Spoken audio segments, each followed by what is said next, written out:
So what's new in the biscuit tin? I'm Sam. And I'm Jess. And it's episode 8, the finale of season 2. Jess, I can't believe it. We've reached can't the end. either. Well, actually, not only is it the finale of season 2, it's a year since we met each other. As at the time of recording, it's pretty much a year since we met. My goodness, what we've done in a year, Jess. I can't believe it. Well, I think we met at like the end of October, November time to be like, should we start a podcast? Which was, we were jumping the gun a bit, but I kind of love it. I think we're both so similar. We were like, let's do it. I think the thing is, when you meet someone that's in your tribe, as I like to say, things just click, don't they? It's like you've always known each other. It doesn't take long to get to know each other when it's like that, does it? No. Oh, totally. And what a year it has been. So this is the end of season 2. However, do not fret. More will come out, particularly if you were in the biscuit tin. You will continue to receive monthly content. Until season 3 comes back in the new year. And we have some extra fun bonus stuff for all of you over the Christmas period as a little present from us, but more on that later. Keep listening. Yeah, as I say, keep listening. We'll talk about that later.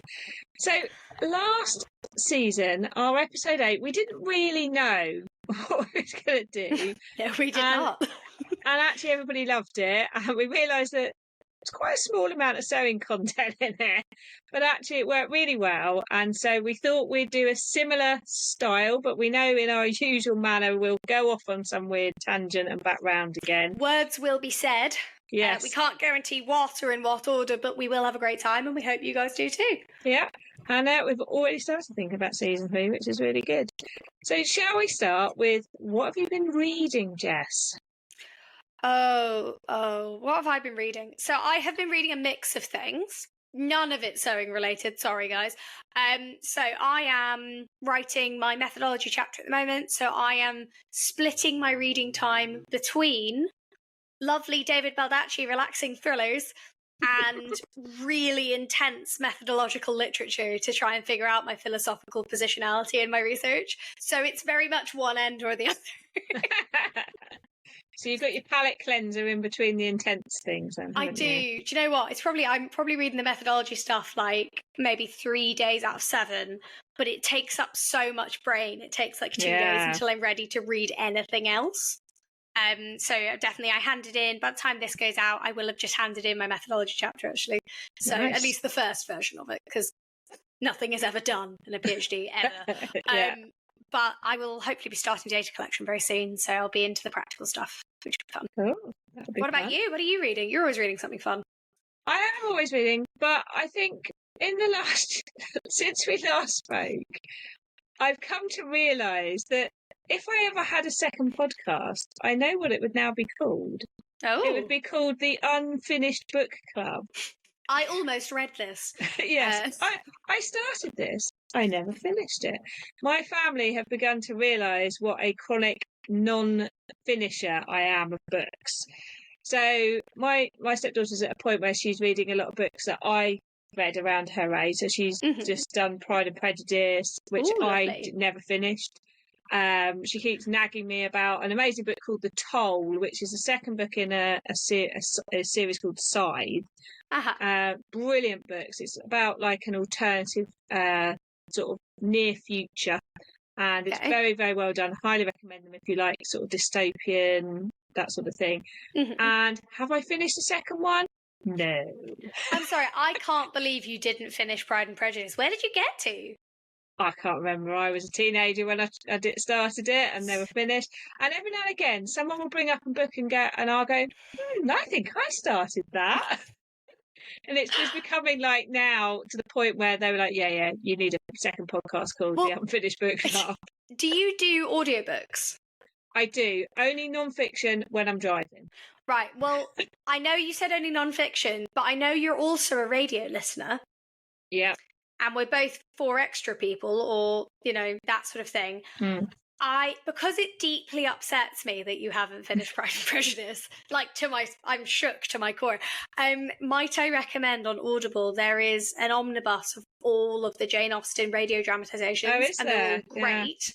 And they're mostly unabridged, but they're really, really good. And they've got like Benedict Cumberbatch and all sorts of people who are actually in them.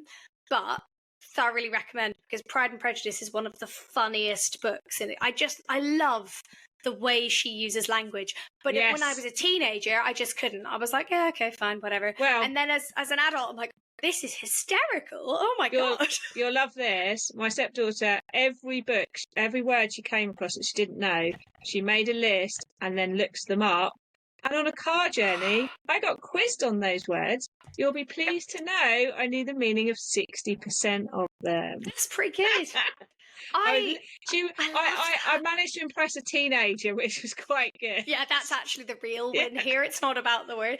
You know, Adam, so both you Sam has seen our house. One thing we don't lack for is books, I think would be fair to say.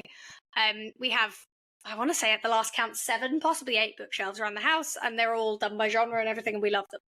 And both of us have read quite a lot of Russian literature, and Adam really likes Dostoevsky, and he went through a phase of reading them all.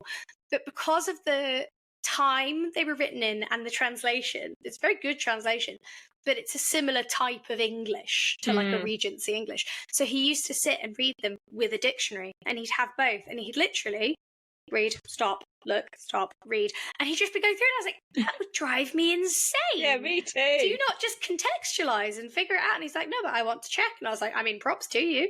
Yeah, like, I would do that. I would just use my I would just contextualize and go, it's probably this. And if I really didn't know and it was like plot relevant, I might look it up. Yeah. But I was like, I admire it. And I love that level of dedication. I said she should publish her own glossary of the words. She should. That's a great idea. But I have actually finished a book since our last season. I nearly fell off my chair. What did you finish? Because I've got another one that's not even finished yet as well, which I'm kind of reading. Is I read the original Jekyll and Hyde. Yes, it's great. It is great, but I have a regret. And my regret is that I wish I'd been able to read it when I didn't know the story. And unfortunately, Jekyll and Hyde is now such a part of like urban and media and culture that unless you live in the Amazon rainforest, you would know enough. Because we even use the phrase, that someone's a Jekyll and Hyde. Yeah. So when I read it, he wrote it so clearly to keep you guessing. And we can't get that joy from it because we already read it knowing what he's trying to get us to guess. And that was sad. I would agree. I would also say that Jekyll and Hyde falls into a category of books in which I would also put War of the Worlds, Time Machine. There's another one that's going to come to Treasure Island, where we're so familiar with bits of them and we expect them to be a certain way, and we forget that they are Victorian books. Yeah. And they are written, they're much shorter than you think they're going to be. Christmas Carol's another one. Yeah, exactly. Novella. That was a novella, yeah. Well, most of them are. This is the thing. So they're so short, and they often don't give us the payoff we expect either, because they're not structured the way books now are structured. Like The Time Machine, he gets it. It's H.G. Wells, for anyone who hasn't read it. I do recommend it. It's insane, and it is a comment on eugenicism and classism, but it's also a great book. And if you read it, he literally goes back in time. Oh dear. Goes all the way forward in time to the heat death of the universe. Whoops. Goes back a bit and then finds, insane races and stuff. And I won't go into that because that's the main bit of the plot. But then he just goes home and everything's fine. And you're like, what? Journey to the centre of the earth is the same. Yeah. They just go and do this and they go, right, back to Germany. And you're like, what? It feels, when you read Jekyll and Hyde, unfortunately, as I said, because we know what's going to happen. Yeah. But it felt like he wrote something that was a gift for everyone to take and develop. That's how it felt, because there was so much unanswered that I think it's possibly one of the most reimagined things, isn't it? Because you think how many up there. There's been TV series. I remember a TV series with that Irish guy. I can't think of his name now. He was in Cold Feet. What's his name? You know who I mean, don't you? Yeah, I know who you mean. That's going to annoy me. And then there's been Jekyll and Hyde's appeared in other films, and then you've had other movies, and I just think it's been. There's a musical. Yeah, musical. I just can't. Whether there should be or not, it's another question. But there is one. So you're right. I have got a book though that I'm determined to read and finish, which is arriving very soon, which is all about the purpose of play in adults. So I'm very excited. Yeah. So I can't wait to talk to you about that. Season 3, I'll have read that and I'll be back on it. Yeah. So didn't finish, but I did start reading one about colour and clothes, but actually it was annoying me, so I had to stop reading that. That's also fair. Yes. And actually, I'm going to input here again. Why are people still getting their colours done? Yes, Why? I thought this had died, but it's back. Like, as in, I literally thought it had died since like February or March, whenever we last talked about this. Seriously? Why are people paying money for people to... Like, it's insane. Well, it is in this book. Kind of says don't do it, but then kind of says do. I wanted to buy it because it was a different take on it. It was quite a small book, and it was talking more about understanding that like your base skin tone does affect like what colours like how they make you look. Mm-hmm. But I wanted to read it to give myself that chance to see someone else's point of view, because I really feel you should just wear the colours you want to wear. And I really, I can understand, and I think we talked about this before, why sometimes people have their colours done if they feel really lost. But I do, it just feels so 90s. I think I have 3 problems with it.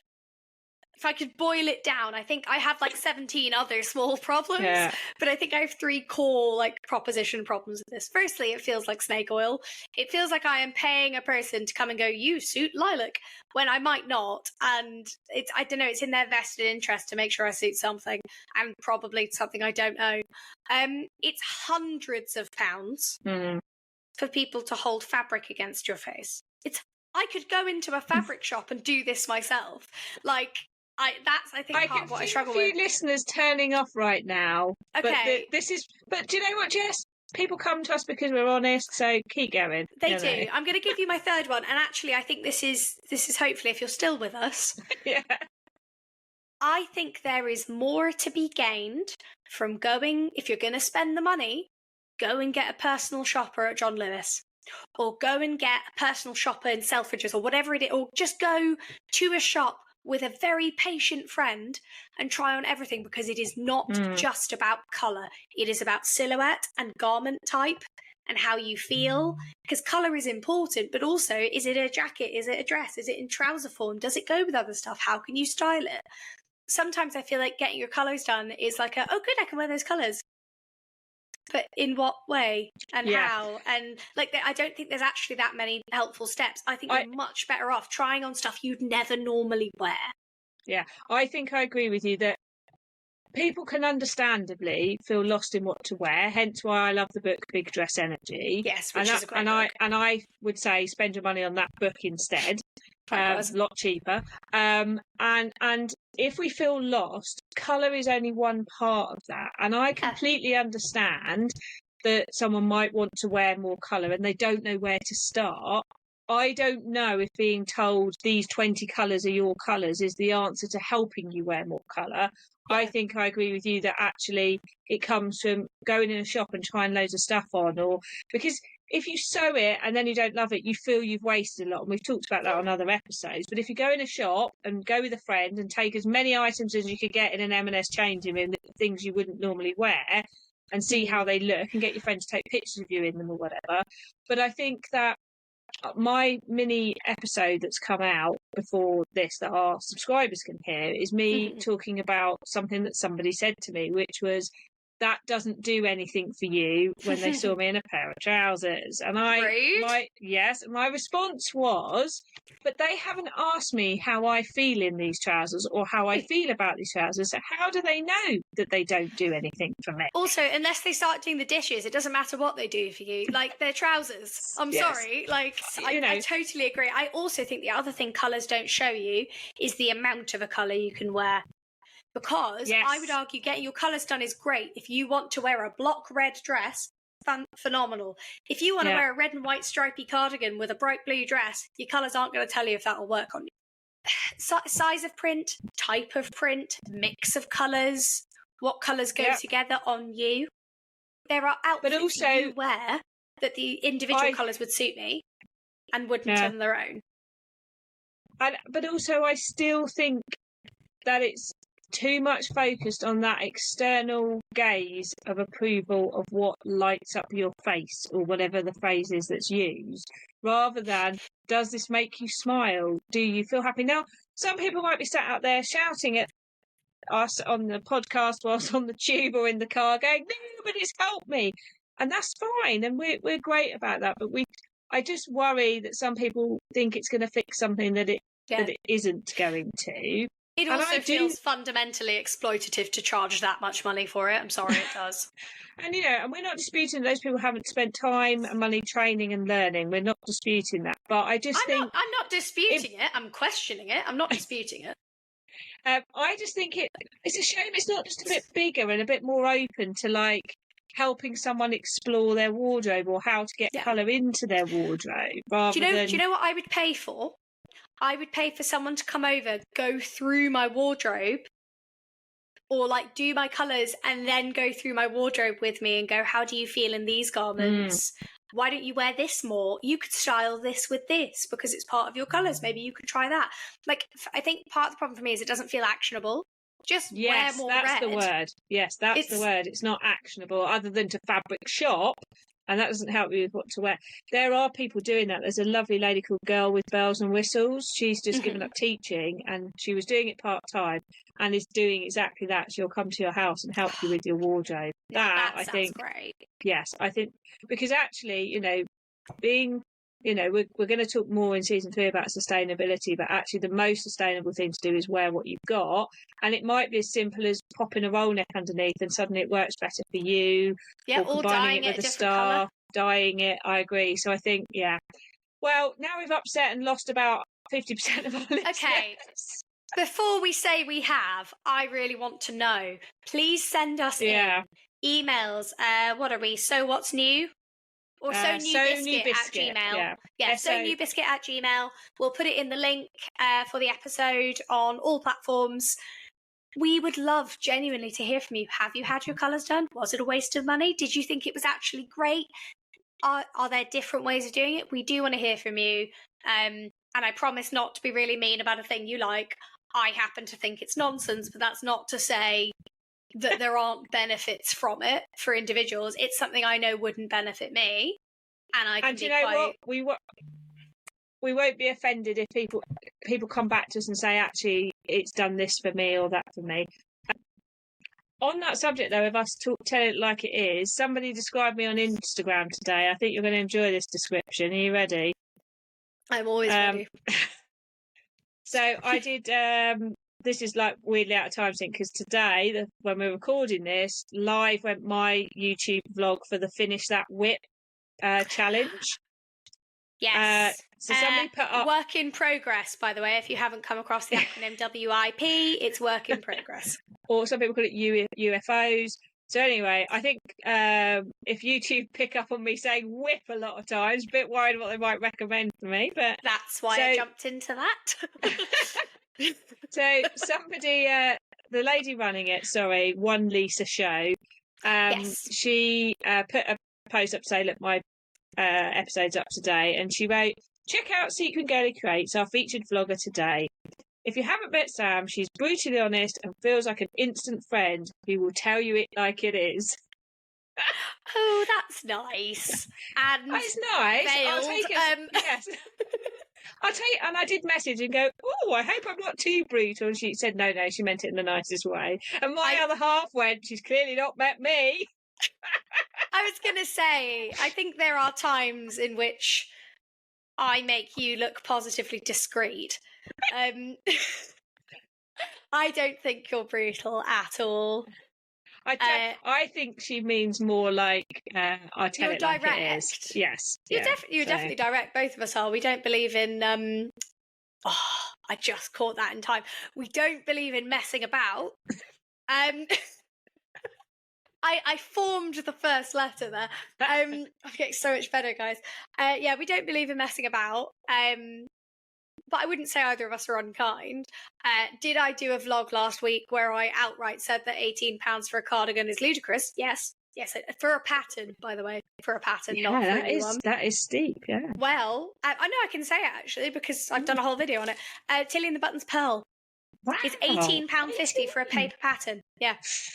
And I know that the indie patterns are expensive to produce, but it's a square wrap cardigan. Yeah. Wow. I'm sorry. What? It's £14 for a PDF, which is more in the range of okay. But yeah, but you still have to have £2 on per sheet to have that printed.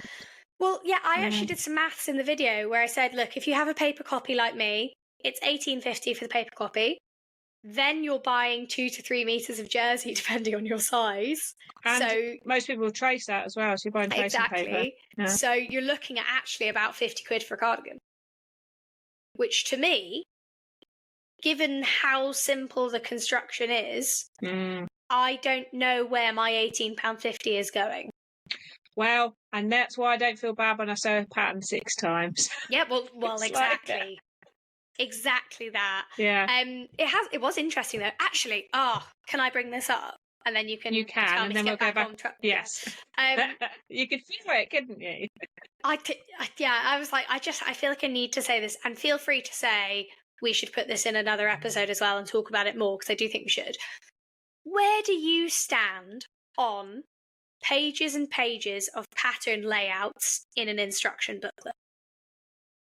So when they show you all of the diagrams of how to lay your pattern pieces out on fabric. It's that noise. Thank you. Just like, Thank you. Come on. I never, ever follow them. Now, I've never needed as much fabric as they've ever said. I know I'm short, so that helps. No, but still. I just think they're wasting their time. I never look at them. Again, tell us, listeners, if you look at them. This is the thing. I don't have room to spread the entire bit of fabric out like that either. I have been doing that today, but every bit of furniture is on the side of the room because they're 4 metre long velvet bits. Look, I put an ironing board upstairs the other day, and that caused trauma because there was an ironing board upstairs. Can you imagine if I moved furniture to lay out a piece of fabric? Well, do you know what? So I said this on YouTube because I've always been very vocal that I'm like, why are these here? And a lady did comment and said, look, I run a sewing social and we find beginners do actually look at them. Which I was like, okay, I never did. But, you know, no, I'm not saying they shouldn't be there either. What I am saying is that they should not take up more than a page. No. I was doing a pattern recently. I won't name which one, partly because I've totally forgotten. This is the only thing that's stuck in my head. There were 5 pages on the PDF. 5 A4 pages of pattern layouts. I'm just looking at this one. I think this one's got a lot that I was doing. I don't understand. If you think you need that many, stick them as an appendix. Put them online. I don't care. But why are they separating me from the instructions? No, how many? Got one for the main pattern and then one for if you do the other bit of the pattern. So I'll let them off. Yeah. But I agree with you. I mean, I feel they're really wasteful anyway. I always squeeze my pockets out of little tiny bits. I never do a whole bit just for a pocket. Well, do you know what I find frustrating? Is I find you get like 5 pages of layout sometimes that no instructions on anything to do with the actual fabric.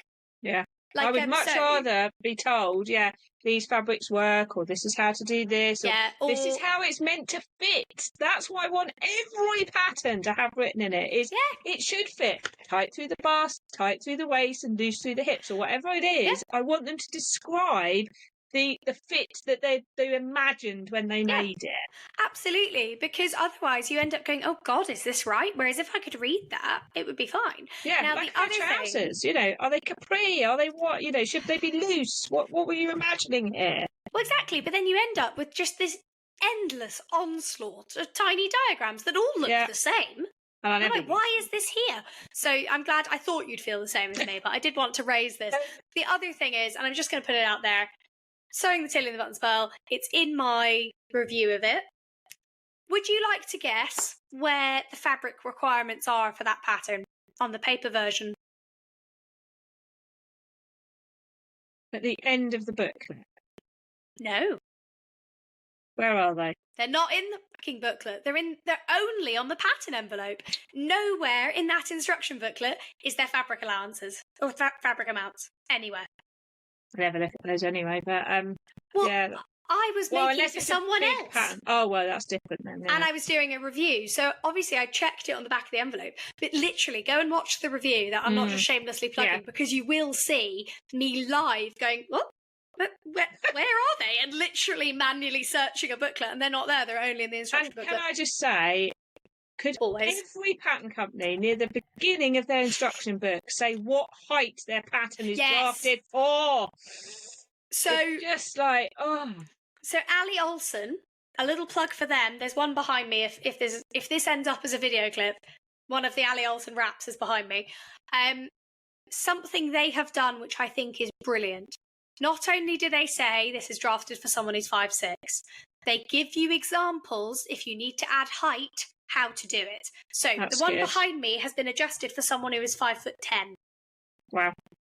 Now, the instruction booklet said, try if you can and spread the height out through the pieces. So try and do 2 at the top, 1 in the middle, 1 at the bottom. Now, because of the body measurements of the person, I have had to put most of it in the bodice because significantly needed that. Yeah, she had a very long torso. Did not realise this. Her legs are the same length as pattern. Just, yeah, she has a very long torso. So I made the adjustments, but it was so refreshing to see a pattern that said, if you need to adjust this, there's whole pages in there about if you need to do a small bust adjustment, if you need to do a full bust, because it's a true wrap dress. That's really helpful to say that, yeah. I know, and I was just like, more people should do this, because also the way the pattern pieces come, the very top piece, you stick them together to create a long full piece, but they come separately. So if you need to make adjustments, you can do that first and then stick them together, and you still know the piece is going to be correct. So huge fan of that. But yeah, while we're talking about, I hope this is clipped up, because while we're talking about things we'd like pattern companies to do, stop plaguing us with layouts. Please put the fabric requirements somewhere and make them sensible. I hate when I end up with a metre and a bit of extra fabric, particularly if it's for someone else and I know I'm not going to use it. And please tell us what height your patterns are for. Now, because I hate they have to Google that to find it out. It's like it's so irritating. Particularly, both of us are 5'2". Give or take. You know, not all patterns are drafted for 5'5" or 5'6". No, one of the pairs of trousers I was doing was drafted for a 5'8" person. What? Yeah, but luckily they said it in the pattern. So you knew. Well, that's 6 inches. I've got to lose some of that trouser. Who's drafting for 5'8" though? So they must be drafting for themselves. Well, it was interesting that the pattern was originally a collaboration and then became one of their patterns. But I loved that in the pattern, it told you the journey of the pattern and you could look up the previous iterations. Oh, that's fun. Yeah. This was on my trouser pursuit, which is finished now. She's done, folks. She's back. I'm back. I've pursued She's stopped pursuing trousers. I'm satisfied. Oh, that's a nice full circle moment, because we talked about that in the first episode of the season. I love that. So do you want to know my favourites? Yeah, obviously. Give me a countdown. So I'm going to go with top 3. Okay. Top 3. So Closet Core sepia pants. Now you have to be a Closet Core member, but I think they've started selling them separately. Yeah, I think that's. Yeah, I don't know if you can get everyone every time, but you can get like different ways to access it. So there's that one. Okay. Second would be the Soho 7 free range slacks. Okay. Were they the ones you were wearing when I saw you? When did you see me? When we went out for dinner. Oh, no, they're my top ones. Okay. I like the free range slacks because they're quite a slimmer leg, but I only like them now I've hacked the pockets design. Oh, it's these ones. Yeah. Right, so okay. I can have a little rant about that if you want. And then my top ones, which were the ones I wore when I saw you, are the So Liberated Chanterelle. Love them. Which I want to make as well. They're gorgeous. About to make my 4th or 5th pair. Love them. Oh my God. Yes. They're just like that perfect sort of shape for when you want like a trouser that finishes at your ankle. So you can wear a trainer or a sandal. You've got like a nice curvy like patch pocket that's stitched on. They've not got too much excess at the front, but I didn't actually have to do a full bottom adjustment in them, so other people might need to take a bit out of there. And you've got a dart at the bottom of the leg, and then a cuff. Oh, nice. Just nice. And they've got, when you buy the pattern, you get that pattern, then you get another pattern piece in there to do a wide leg version, so a whole separate one.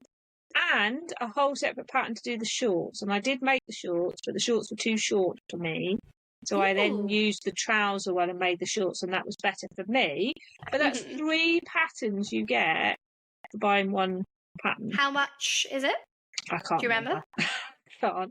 But also the So Liberated Aranite, even though they didn't work for me, I think you get 6 pattern variations. You can make it woven and knit, with or without a cuff. Really interesting pocket. I've seen some really lovely ones on other people, but for me they were the pocket just was at the widest part of my body, and I just didn't feel good in them. No. I'm not worrying about whether they're flattering. I didn't feel good.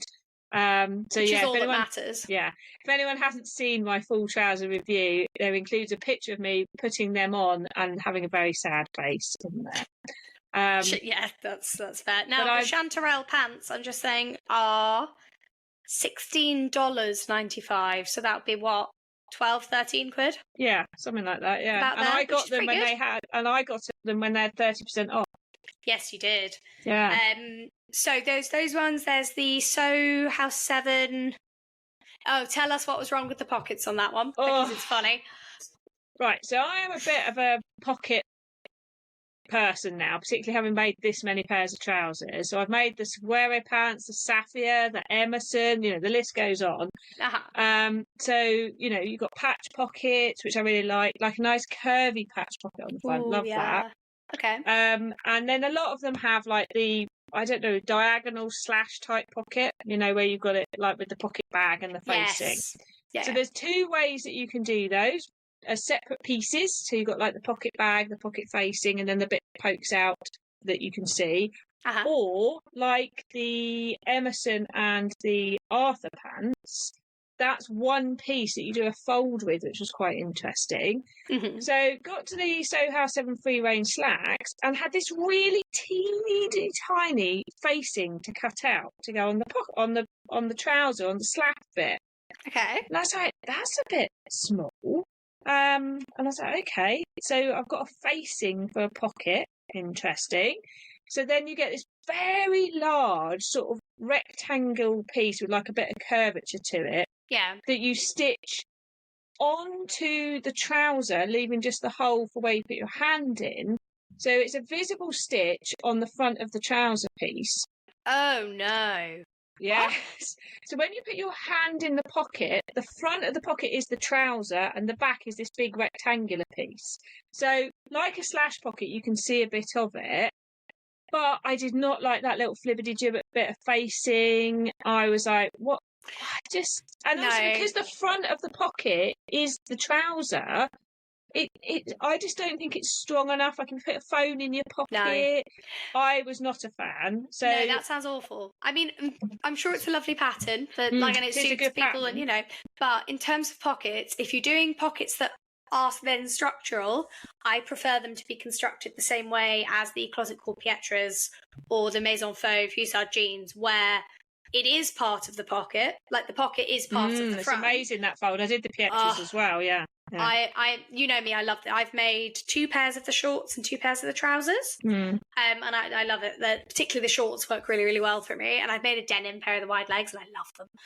But the pocket construction on that is the same as the Maison Fauve Hussard jeans. Yeah. And they look fabulous. It looks really nice. It looks really clean. You get a huge pocket out of it. Yeah, and it's amazing, that construction. I love it. Oh, yeah, it's good. So for anyone, I'll try and describe it. You have a top bit of trouser. So if you imagine there's sort of a waistband, below the waistband, it goes straight into these sort of bucket pockets. So you have a top bit that's actually trouser. Then you have a very long rectangular pocket bag that folds back on itself and then attaches to the front of the shorts or trousers, which then folds back. So it's almost like it concertinas. Yes, it's amazing. You do this like big fold with it together. Oh, you so know, cool. the darts. But it is my favourite pocket construction, I think. My other favourite is the insane denim skirt I made, which has the most frustrating pocket construction. What is it? So over it, Xanthi. Phenomenal skirt. Love the way it looks. Weirdest pocket construction I've ever done, but I love the end result. But go into that one with an open mind and just be ready to sort of. It's not gonna happen how you think it's gonna happen, but you are gonna love it. So and that's the same. The Aranite has that fold bit like the Pietra, but has a very different. It has like a curved top to it. And I think they are ones where you've just got to trust the process because you can't imagine it. But yeah, so I basically took a pocket bag off another trouser pattern and hacked it onto the free range slacks, and I was happy. Yeah, I really like it. Good. I like the tapered leg. I like I'm going to add belt loops, even though it's an elasticated waist, because it's exactly the kind of trouser you'd want to put a belt on. Okay, okay, I can see that. Yeah, so that'd yeah, be cute. I need to do some more tailored trousers because I have a great pair I found in a charity shop that are from Topshop like 10 years ago, and they're almost like a paper bag style, but not. Yeah. And they've got like a tailored waist, and they're like a sort of slightly cropped leg, and I love them. The only problem is they're light green. Oh yeah, that doesn't go with loads of stuff. I love them, and I'll still wear them. But the problem is they look weird with boots because of the colour. Yeah. So I want to make like a black pair or similar. So I'm always on the lookout for a tailored trouser, with enough room to actually sit down in. Because that's the problem. Sometimes tailored trousers, they're so tight. You're like, oh, good, my organs. So, like we'd welcome any other trouser recommendations. Although Sam has stopped her trouser pursuit for now, I may take it up. Who can say? Well, I am going to make a bob pants now, because now I've made the Arthur, which are a barrel leg. I'm going to make bob pants, the style arc ones. Okay. I'm now comparing barrel leg trousers now. Can I do a reaction to your trousers? Yes. Can we? Because I think barrel leg trousers are incredibly silly, but you're also the only person I know who could pull them off. And I think I've had to bring in the Arthurs quite a bit because I remember you saying. Yeah. And they are orange. They're like tangerine orange as well. Oh, I love your wardrobe. It's phenomenal. Now, how we've got here from what we were reading, I don't know, but I've had a lovely time. And also, last time, there wasn't a huge amount of sewing content. We're getting some good sewing content in here. Sewing rant. Should we go back to what we've been watching? Yes. Yeah, so what have you been watching, Jess? In between all your sewing. Oh my God, what have I been? I've been rewatching Suits, which feels strange because Meghan Markle's in it, and I watched it when it first came out, and then there was like a really big break, I think, between seasons, and I sort, you fall off a show and you don't have time to pick it back up, and I thought, do you know what? I'm doing so much sewing. I need something that can be on over there and I can absorb, but is fine. So I've been watching that. I've been watching the new season of Only Murders in the Building, which I love, and is great. And if you don't watch it, you should, because it's hilarious. And the first season is like chef's kiss perfect. But all the seasons are great, but the first season is like, I think I binged it in like a day, and I was like, oh my God. And I always rewatch the first season because it's great. There's something else we've been watching as well. I can't think what it is. What have we been watching? Adam and I we watched Fallout on Amazon as well, which came out a while ago, but if you haven't seen it, you must. It's very, very good. And now, really, we're doing so much Wedmin, and I'm doing so much sewing, that we don't really have a show between us at the moment, but we will post-wedding. I'm sure we'll find something. Those are what I'm watching. I don't have great things to impart, really. Although I would say, there are going to be people who say, how can you watch stuff while you sew? Because there's a whole contingent of people. Stuff. Yeah, but there's a whole contingent of people who don't watch anything or listen to anything when they sew, which I think is insane. Yeah. Because, okay, let's be real for a moment. I am working on 4 floor-length dresses. I could make this pattern in my sleep now. Yes. In fact, I might be. I don't know. There's whole periods of this I don't remember doing. It is at this point. This is my second. I cut it. I'm gesturing behind me a dress. this is my second Ali Olsen Highland wrap dress in as many weeks. I cut out the third one, which I'm fitting tomorrow. I then have to cut out the fourth one, probably on Sunday, which I'm fitting in 2 weeks' time. I know how to make this now. Yeah. So if I had to just sit and sew this with nothing but my thoughts, because it's not like I have to think anymore. No. I understand. Like, I have been sewing, when I cut out my wedding dress, I had TV on, but I don't remember, like, I wasn't looking at it. It was really just so I had something on. Because I was so focused on cutting out my wedding dress properly. But this, like, sewing these bridesmaids dresses now, I'm like, yeah, whatever. Or hand sewing the ties. Couldn't have done that without Netflix. Adam walked in, was it last week? And I was lying back in my chair with my legs up on a bookcase, something on Netflix, and I was sitting and pinning a facing on. Because obviously they take several years to pin on because they're full length and a wrap, so they go all the way around. And he literally looked at me and was like, absolute vibes, handed me a glass of wine and then left the room. I was like, good man. But I don't know, where do you sit on this? I imagine you have something to watch as well. I do, and I think, like you, if I'm saying something I don't need to hugely think about, I can watch something that takes my attention a bit more. Not with subtitles, though. I tried to watch something with subtitles and I was like, that's not going to work. No, it doesn't work. But if I'm sewing something where I'll be on and off the machine, I'll just watch something I've watched before, because then I don't miss what's happening, because I know what's happening. So either a familiar movie or rewatching a TV show. But I have specific memories of watching something when I've sewn certain items. Me too. What are yours? Give me one of yours. Oh, okay, put me on the spot now. So I recently watched the Nobody Wants This, which is going big on Netflix. Oh my god! Don't tell me anything about it, I won't. because I'm desperate to watch it, and I want to watch it while I sew my wedding dress.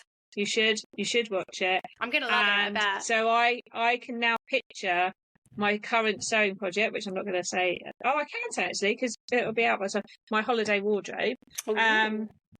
And so when I pick those up, I can picture Seth Rogen. What's his name? No, his name is Seth in the OG. What's his name? Anyway, him in it, and her. I think she's Kristen Bell. It is Kristen Bell. Yes. Yeah. Is that Kristen Bell of Twilight movie? No. You're thinking of oh God, what's her name? Can't act, or couldn't when she was younger, can now. Kristen Stewart is who you're thinking of. Yes, makes sense. Kristen Bell of The Good Place fame, which you must watch. Oh, if you haven't I've watched it. I've seen it. I've seen it twice. I adore The Good Place. Yes. It has also, I would say, one of the best endings of any recent shows. Yes, and it's got Ted Danson. What more does it does? It's just all great. Yeah. So 10 out of 10. I've fallen down a hole of documentaries, which are perfect when you're sewing, because again, you can miss a little chunk and you don't miss the storyline. So I watched Brats, which was Andrew McCarthy of the 1980s movie actor Andrew McCarthy. Yes. Going back and interviewing some of his colleagues who were in the same movies as him, talking about this newspaper article that came out that labelled them as brats and the effect it had on their movie careers and their work. And I never really realised the impact it had, to the point where Molly Ringwald still won't talk about it. Really? Wow. Like, it upset her so much that she just went. It took him a while to persuade Emilio Estevez to talk to him, because he was the one that had been interviewed by the journalist. Mm-hmm. And it had just been like the journalist had just come up with this idea from Rat Pack, thinking about like Frank Sinatra, etc. The Rat Pack. The Rat Pack, sorry. And then came up with Rat Pack from the Rat Pack. Uh-huh. And so it was really interesting, because he interviewed Demi Moore and a couple of other people's names who've now left my head. And I love those movies, like Emma's Fire, Breakfast Club, all of those. Yeah. Oh, I mean, they're just, again, if you've not seen them, go and watch them. And it was so interesting listening to each person's different take on it, and how much it affected, and to the point where some of them actually cancelled jobs with other people in the Brat Pack because they didn't want to be associated with them, because they thought it was affecting their career. But that's so interesting, because you get the same sort of grouping of celebrities with, I think they also called them like the Rat Pack or something, but it's that group of actors in the late 90s, early 2000s of basically Ben Stiller, Owen Wilson, Ben Stiller's wife, Vince Vaughn, Adam Sandler, all that group, and they nicknamed them that as well. Yes, yeah. And it's so interesting the way sometimes we group celebrities, and then sometimes I think they live up to that reputation more than they would if you just had gone, oh, there's some people who are friends. Yeah. But I do think from that documentary, did it give details of why they were given the name in the first place? Yes, he actually goes and interviews the journalist. Okay. So it's a really well done documentary, and he actually produces it and organises all the filming. So I really like the way cinematically it's done as well, because the whole stylistic choice of it is also brilliant. It's not just the content and who he interviews, but it's the journey he goes on during it. It's the questions he asks people, the way it's filmed, everything is really good. So I'd really recommend it. And I've watched the Zelensky story on BBC iPlayer. Really good. That's really interesting as well.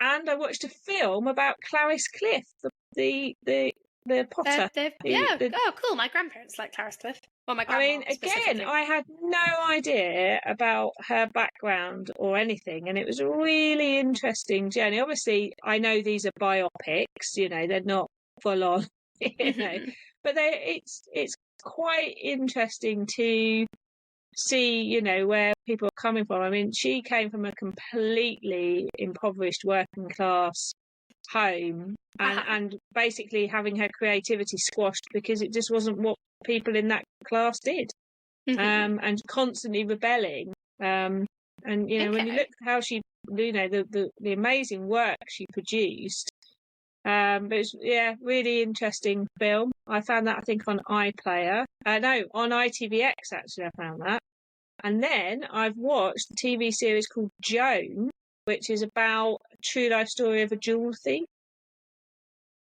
And that was, again, they dramatised it. Really well done as well. I loved the 80s outfits in it. Really good. And it's based on a book that she wrote about her life. So it really, again, it shows the journey of how people can sometimes end up in situations that aren't of their choosing. And I thought, ITV, I don't, apart from watching Midsummer Murders on there, I don't often watch stuff on there, but every now and again they have a really good series on there. So the one they did about the Yorkshire Ripper was very good, called The Long Shadow. Yes. Really well done, looking at it from a women's perspective rather than, and actually giving identity to people rather than how it was treated at the time. So and they did another really good one, which was the story of the murder in the US. It'll come to me. ITV had that as well. So if you're looking for some good biopic type things, I'm in a little vein of those at the moment. I do love them. Definitely, and some great recommendations there, I think, because I do think that you go through gluts with TV where lots of stuff's released at the same time, and then there's nothing, and then there's stuff released and there's nothing. So it's always nice if there's a show people haven't discovered. Or if you're more of a documentary person, or if you're a biopic person, or if you're a crime person or whatever, it's always nice if there are good recommendations. And for our biscuiteers, if there's any shows you love to watch, or you're saying, stick them in the group to give other people some ideas. And our Biscuit Tin members, every newsletter, Jess and I put in a recommended podcast and a film or TV programme as well. Yes, we do.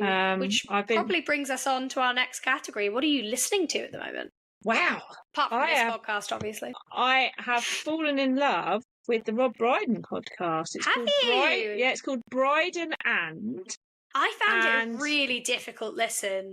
Did you? Oh, I don't know if I started listening to it when it first came out. Oh, right. It's quite different now because I've listened to some earlier ones. Oh dear, this just sort of feels like Rob Brydon talking about him and making someone else talk about him. But if it's settled into its rhythm a bit more, it definitely has. I listened to one of his more recent ones where he interviewed Jamie Lang from from Made in Chelsea.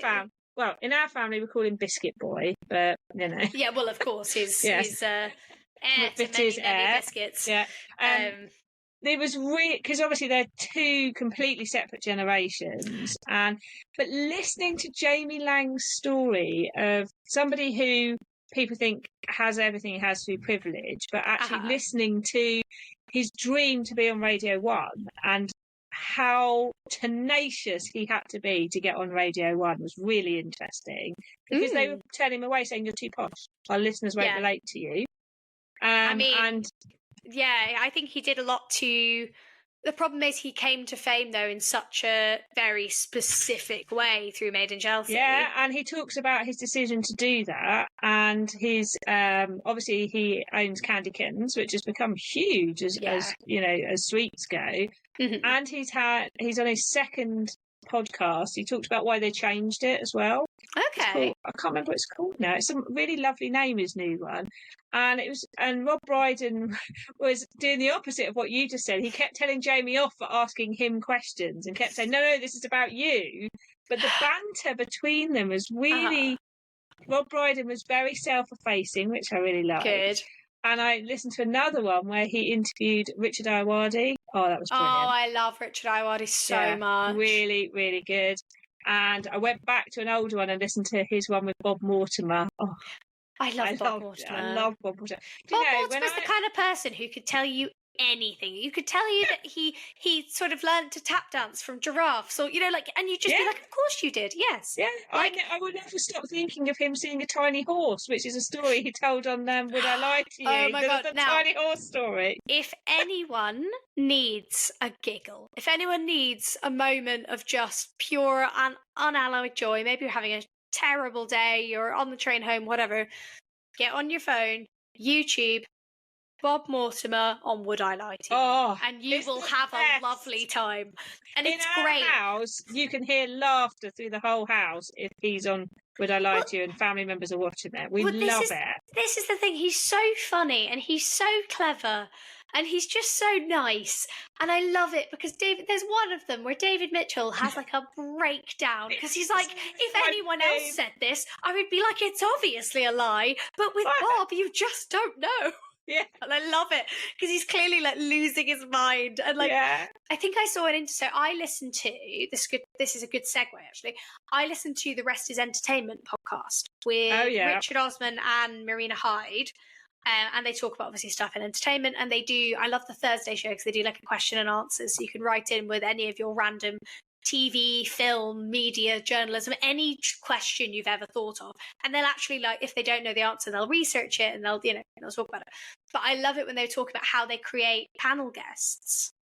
And they're saying that part of what you have to do is you have to create a dynamic and you have to put certain people on who you know will be a success regardless of the other people on the panel. Like, they may not need anyone to bounce off. Yes, they don't need that bouncing, And then you have to put people on who will bounce off other people. Like, but it's so interesting because you think about it and you think people like Bob Mortimer, you can just stick him there and he'll have a great time. You can stick him in any scenario, Exactly, like he's a panel person's dream. But the other one I love, and again is worth a watch if you're doing Would I Lie to You clips, is if you haven't seen it, go and watch the Kevin Bridges I Accidentally Bought a Horse. Yes. There are very few things funnier to me than that clip. And it's great because Kevin Bridges is, I used to work in my early days. I used to do a lot of bars. I used to do a lot of agency bars. So I'd go in and be agency staff and I'd work theatre bars and all that kind of stuff. And I have never heard a louder audience than the Kevin Bridges one in Perth. It was all of the doors were shut. It's like multiple layers of concert hall doors, and you could hear them outside the building roaring with laughter. Like, it was wild. And he's just so nice. Yeah. It's just really lovely. So, a couple of recommendations. My podcast recommendation is The Rest is Entertainment. And also, but this one is not for the faint-hearted. So basically, don't listen if you mind about swearing or inappropriateness. But in terms of a podcast that I listen to while I run, and also that can genuinely make me weep with laughter, the Tony and Ryan podcast. How's that one? So I think they're two ex-radio presenters, I think. But they're like best friends. They definitely used to work in radio, and they had a podcast, and it's really successful. It's like one of the biggest podcasts in the world. And they have a huge subscriber community, and like they do loads to their community and stuff. And they do an episode every day. So not over the weekend, but they do one every single day. And they're Australian, and so the nice thing about in the UK, they come out overnight for us. So when I wake up in the morning, there is one. But I cannot recommend it enough for just silliness and banter and people sending in stories. And like, they do a great segment I love, which I think we should do a sewing version of, which they say is normal or nah. And people write in and they say, I do this thing and my partner thinks it's unhinged, but I think I'm right, normal or not. And then they like discuss it and judge it. And they're brilliant. Like, so that would be my recommendation if you want to giggle. But an advisory warning is that it is inappropriate and it is rude, but it's if I could class it as something, it's the conversations you have after a couple of drinks in the pub. Yes, That's where I would put that. Yeah. We need to do a biscuit tin goes dark or something, biscuit tin unhinged or something. Oh my God, Can you just not edit me for one session? And also I'll switch my teacher brain off and you can hear the swear words I know. Tell you what we will do actually is we'll do a biscuit tin lock-in. Yes. And we'll each have a drink and we'll do it properly and we'll have a nice time. The more I drink, the more truthful I become. Oh God. This is one of my worst facets, is that I just become overwhelmingly honest, but not in a like, I'll tell you my secrets way. More in the best example I have of this is I was out in Australia and I was staying in a hostel, and there's this really annoying American girl who was very two-faced. So she was like sweetness and light, and then literally would bitch about you the next second, like in the next breath. And she was an interesting person. She kept trying to borrow my red lipstick, which is very expensive, and obviously I'm like, face off my lipstick. And I remember being outside and being about 5 drinks deep, and her turning around to me and saying, "Do you not like me?" And I was like, "No, not really." And then I'm like, if I drink, I tell people what I really think of them. Yeah, that's why I don't drink at work. I do one drink to be social, and I'm like, "Oh, bye, goodbye, forever." So yeah, we should though, because I do think it would be funny, but it probably should be subscriber content. I've got a bonus podcast for you called Filthy Ritual, and it is another true story one, and it is about this lady who scams people something crazy. What? Related to her saying she's a shaman. It's real, and they even interview a lot of the real people. It's really well done, really well put together. What's it called, sorry? Filthy Ritual. Okay. Really, yeah. So I could do a whole podcast about other podcasts, I have to say. I want to do something at some point. If I could have a second podcast, or if I could do something about a podcast, what I would love to do is I would love to do something about information vetting and how we know stuff is fake news. Because Adam and I talk about this quite a lot. And Tilly and I have spoken about this, and we think it should be more heavily taught in schools. It definitely should be. But also, the generation who have the most significant issue with not being able to tell fake news are my parents' generation. Yes. Who share everything on Facebook. Now, my mum doesn't do this anymore, because we did have a chat with her and we were like, a lot of this just isn't real. But that is the generation most susceptible because they haven't grown up with the internet. Yes, definitely. But it is really interesting. So, Jess, on a completely different subject, we've had quite a lot of sewing content already. We have. But a lovely lady called Lynn messaged us and said, on a couple of your episodes, you've been talking about your wardrobes. My question is, what are your staples in your wardrobe? And she said, look forward to your answer, maybe. And we said, listen out. So, Lynn, we're going to give... This is for you. Yeah, we're going to give a short answer for everyone. But if you become a member, there's going to be an extra bit for everybody. So, Jess, what are your top 3 wardrobe staples? Okay, so before I get into my top 3, because this will be relevant to how I've chosen them, in terms of wardrobe staples, I think for me there are criteria. Wardrobe staples for me are something I have to be able to wear at least 3/4 of the year. That's what makes them a staple for me. Okay. I may have seasonal staples. Yeah. But in terms of true wardrobe staples, stuff I can wear 3/4 of the year that goes with most things would probably be what I would class as a staple. I'm not including shoes and accessories in this. No. I'm also not including coats. Yeah. Because I feel like otherwise it would skew the results. Yeah. So, number 3 on my list is a new addition to my wardrobe, and that is the Vicky So's Andy. Oh, you're loving that. I am. And also, can I just say, I feel like a fluffy Morticia Adams in it. I love it. I absolutely love it. I also think it looks nice.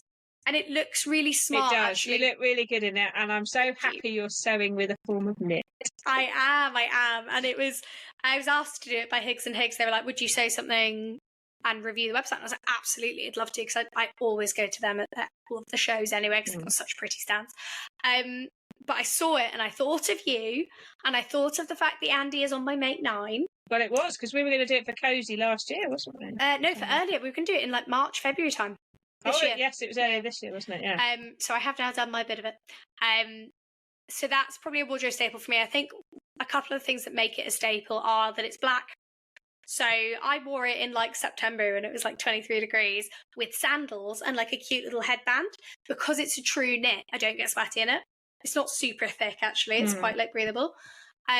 It's long sleeved though, and it has a collar type thing, so it's appropriate for work, which is nice. And well, it is a bit slinky, but it's not tight, which means that if I am bloated, if I'm uncomfortable, if I have period pain, if in the winter I need to layer several layers of tights and a vest under it, I can.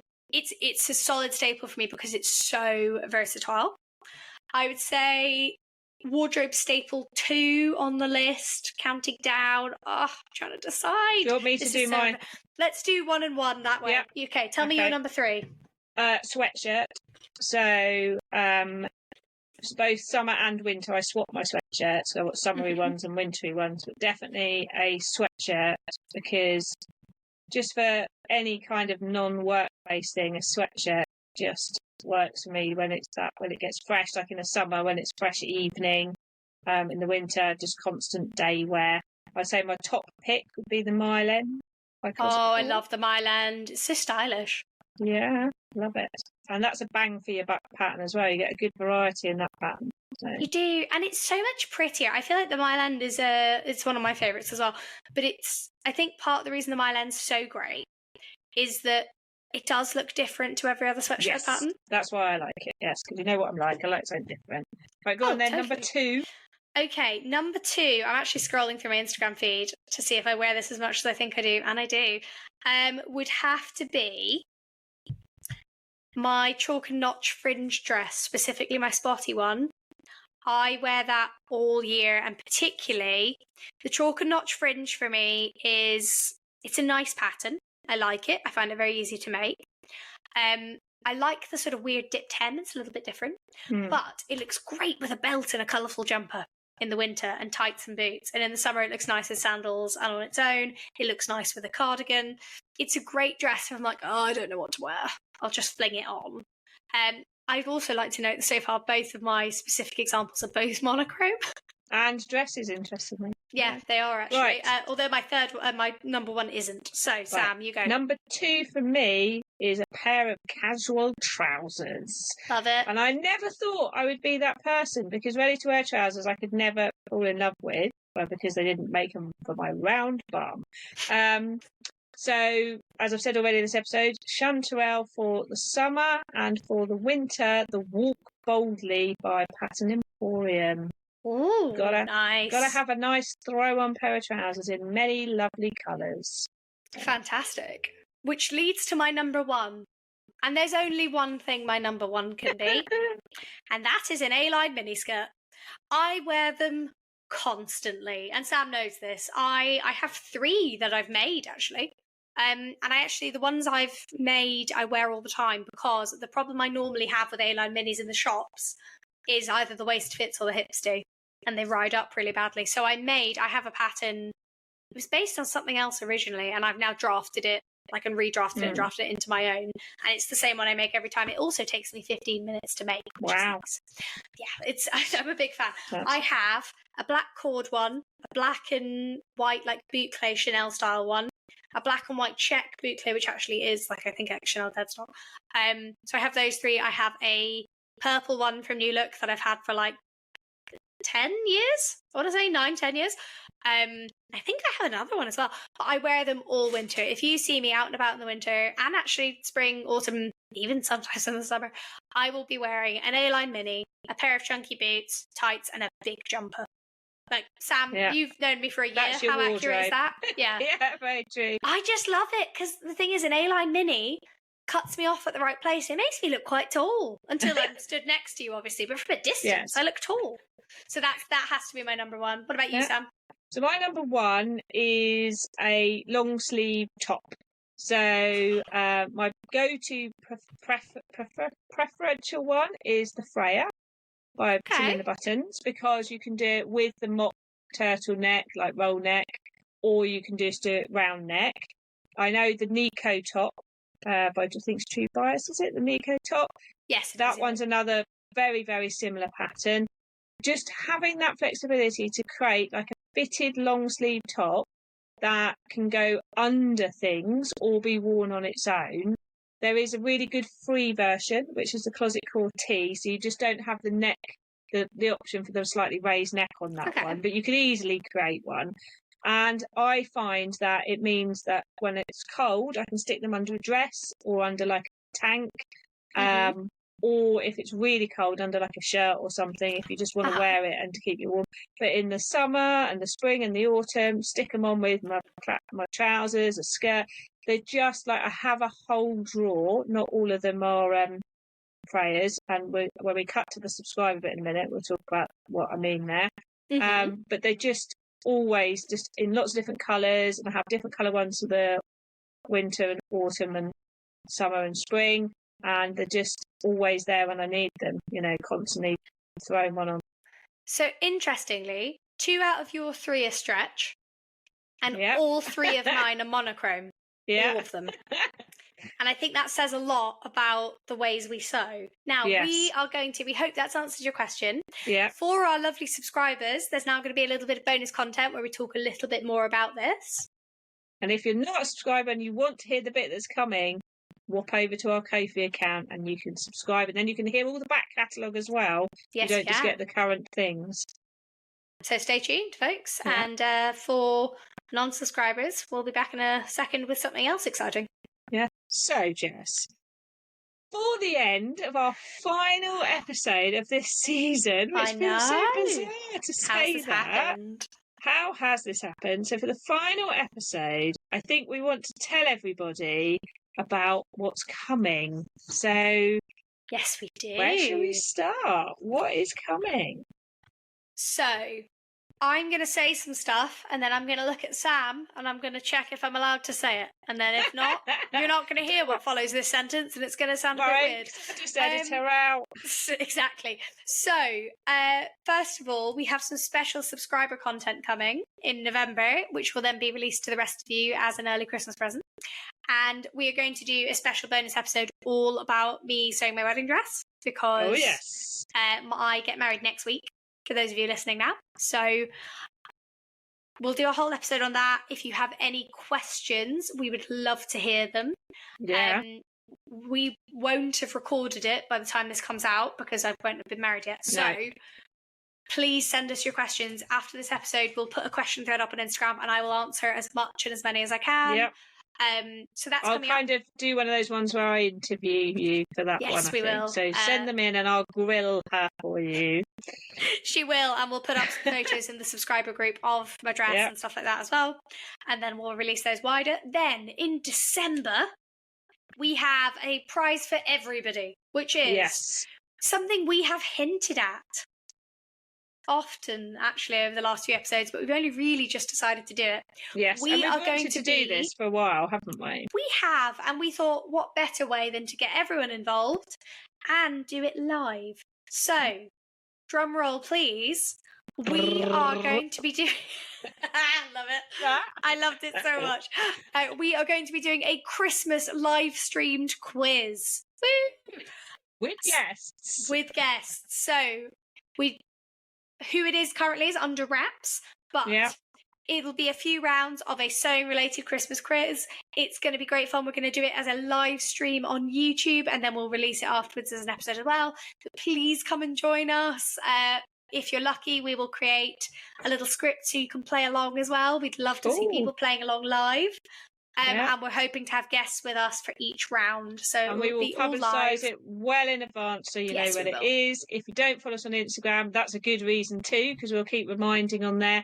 But we will put it in the Facebook group. We'll put it on Ko-fi as well. And when I have the details, I can always put them in the show notes for this. If you're listening, check back in the show notes. But we will big it up where we can, basically. We will. It's going to be great. It's going to be really, really fun. Particularly if you listened to our last episode and you enjoyed it, we'll be doing something similar, but on a range of topics, and I think we'll have a very exciting quizmaster as well. Stay tuned for that. That's going to be in December. And can I do the next bit? Yeah, of course you please. So, I'm done. I'm out. Season 3 will be coming. We're not done. We're not going away. And we already have one guest lined up. Yeah, we do. And I met this guest whilst at Thorpe Park. Nothing sewing related was happening. And Jess was, I messaged Jess with suitable excitement whilst at Thorpe Park. Yeah, as Jess you can was imagine, not at Thorpe Park. No, because my family were quite nonplussed about it because it doesn't really mean anything to them. And I actually had a 16-year-old with me eating a donut time donut as I spotted this person. Was she really embarrassed by you getting really excited? She just literally stood there eating the donut while I was fangirling. I'll tell the full story when we have the guest on of the actual meeting, but I bumped into Marcus from this year's season of Great British Sewing Bee, and lovely person in real life, and of course I ambushed him and said, come to the podcast, and so he said yes. Excellent. So he will be on season 3. So we've already got one guest already. Jess and I are busy throwing around ideas, thinking about things. So again, if you've got ideas that you'd love us to discuss, or you'd like to hear our hot take on them, because we'll give you our opinion, do get in touch, because hopefully, as you've seen in today's episode, if you message us, there's a high chance, as long as we can remember and find it, we will include your comments, suggestions, questions in the pod, because we love it. You really get us thinking, and you give us things to think about as well. We do, and we'd love to make sure we're including more of your stories, more of your questions. So please, please, please, I think what we should do, I'm saying this out loud for the first time, blindsiding Sam as per usual. Okay. I think we should create like a Google form that's anonymous. Yes. Or it can be anonymous, so you can send in stuff. Yeah. Just so that if you want to tell us something form. Embarrassing, if you want to ask a question you feel silly about, don't worry about it. We're here and we want to hear everything from you as well. So we'll make that, and we'll put a link in the show notes. We'll put it on our link tree on Instagram, and we'll put it in the Facebook group and on Ko-fi. I mean, if you can't find us in one of those ways, I'm not sure what we're doing wrong. Yeah, we'll try what's it called? Semaphore. Semaphore. Yeah. Then interpretive dance. I'll just walk around with it on the back of my jacket or something. I don't know. We'll just we'll walk around generally. It's like 3 fabric shops with little signs. So I'll make a Google form. We'll ask for suggestions for topics, guests, and any of your own stories in there, so you can fill in as much or as little as you like of that. And that's a good idea, Jess. Yeah. So we will be back January 2025.